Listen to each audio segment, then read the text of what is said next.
hard méta comme personnage. Maintenant ça l'est beaucoup moins, ça reste sortable néanmoins, c'est un bon perso, un bon flanqueur, mais il n'y a pas de raison de sortir une Vendetta comparée à d'autres persos dans ce classement.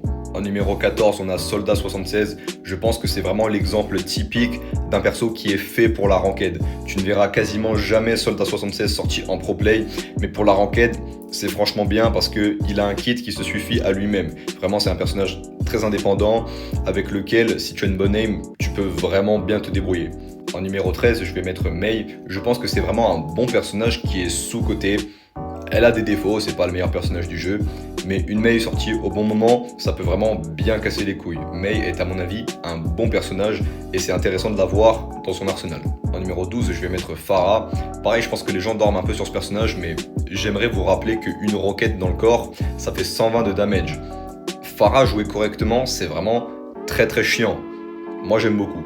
En numéro 11, on a Genji. Là, on commence vraiment à rentrer dans les bons personnages. Genji, c'est jamais nul. C'est très rarement hard méta comme personnage, mais les joueurs de Genji, ils sont toujours là à bosser le perso et ça reste toujours extrêmement dangereux, un Genji bien joué. Un des meilleurs flanqueurs du jeu. En numéro 10, je vais mettre Echo. Très bon personnage à sortir en ranked, qui se suffit à lui-même. Tu peux te faire même pocket par une petite merci. C'est un excellent ultimate Echo. Ça peut retourner des fights, ça peut prendre des duels et les gagner de manière assez convaincante. J'aime beaucoup.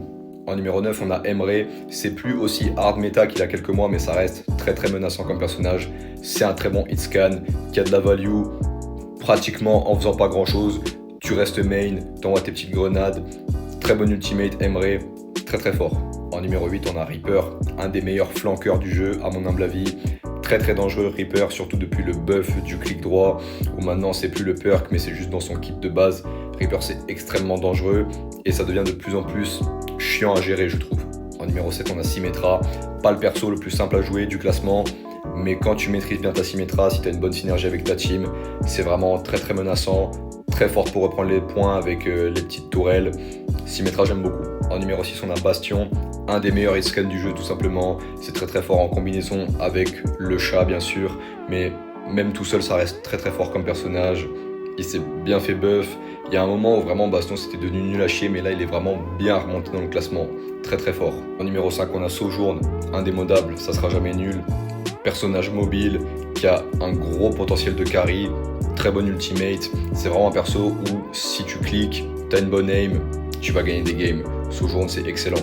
Numéro 4 on a Xion, excellent flanqueur, très mobile, bon ultimate, le dash qui régénère de la vie, c'est intéressant, un des meilleurs ajouts récents de Overwatch. En numéro 3